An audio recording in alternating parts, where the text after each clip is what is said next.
Hello प्रिय विद्यार्थियों, इससे पहले के वीडियो में हमने देखा था पुनर्जागरण का अर्थ और उसकी विशेषताएं। हमने देखा पुनर्जागरण का तात्पर्य है मध्यकाल की समाप्ति और आधुनिक काल का प्रारंभ के बीच बौद्धिक परिवर्तन, जिसे यूरोप के इतिहास में ज्ञानोदय के नाम से भी जाना जाता है, जिसे वैज्ञानिक क्रांति के नाम से जाना जाता है। ये एक ऐसा बौद्धिक आंदोलन था जिससे बुद्धिजीवियों के सामाजिक राजनीतिक चिंतन में एक नई दिशा प्रदान करी और एक नया दृष्टिकोण विकसित हुआ समाज के बारे में अध्ययन करने का।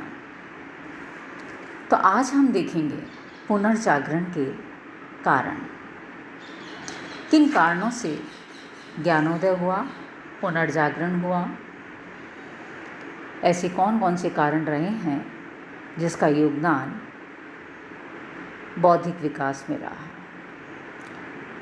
फर्स्ट पॉइंट है प्राचीन साहित्य का अध्ययन। 13वीं शताब्दी से ही यूरोप में यूनान और रोम के प्राचीन साहित्य में रुचि उत्पन्न हो गई थी, जिससे चर्च और राज्य की आलोचना बढ़ी और स्वतंत्र चिंतन उत्पन्न हुआ।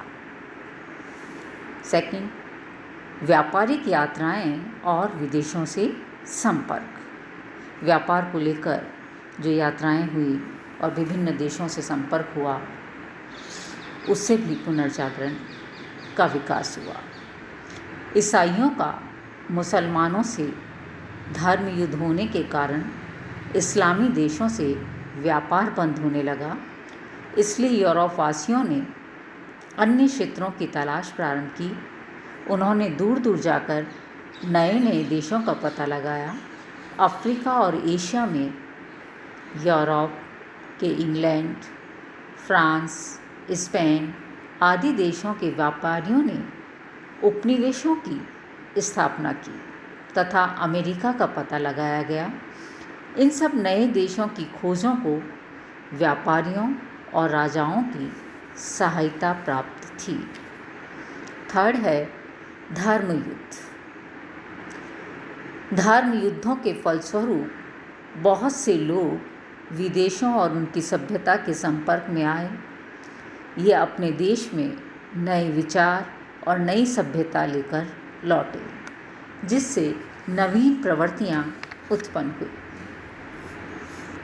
फोर्थ, सामंतों और चर्च का सहयोग।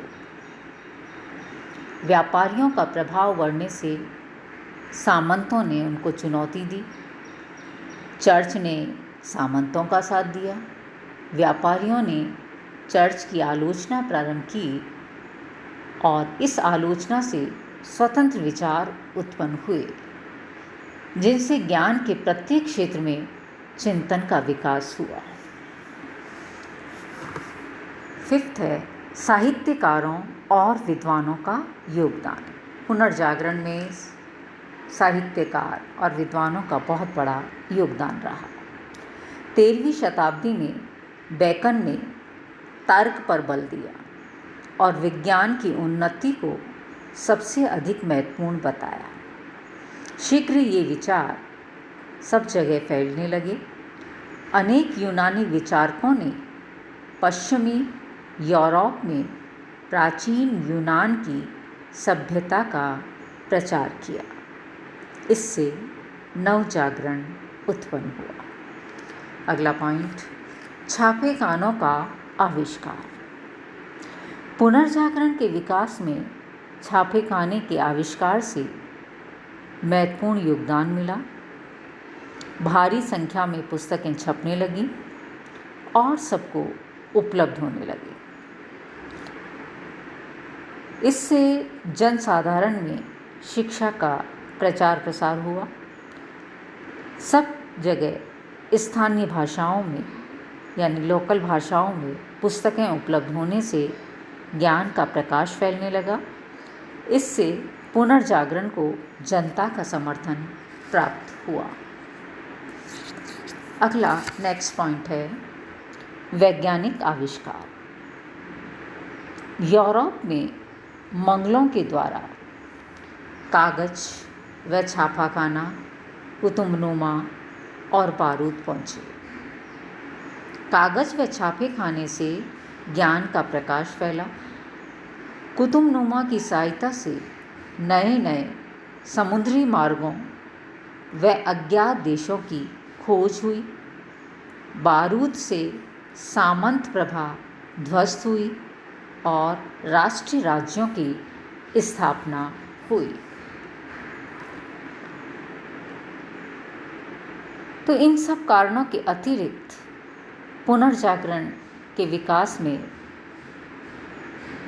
जैसे मानववाद के प्रचार से संकीर्ण धार्मिक प्रवृत्तियों की आलोचना हुई, उदारता बढ़ी। यूरोप में साहसिक नाविकों, साहित्यकारों, कलाकारों और राजाओं, धनी व्यक्तियों का समर्थन प्राप्त हुआ। समस्त महाद्वीप में पुनर्जागरण की लहर दौड़ गई। तो इस तरह ये कई सारे कारण हमने देखे जिससे पुनर्जागरण हुआ। थैंक्स। और अगले वीडियो में हम देखेंगे पुनर्जागरण का प्रभाव और महत्व क्या है।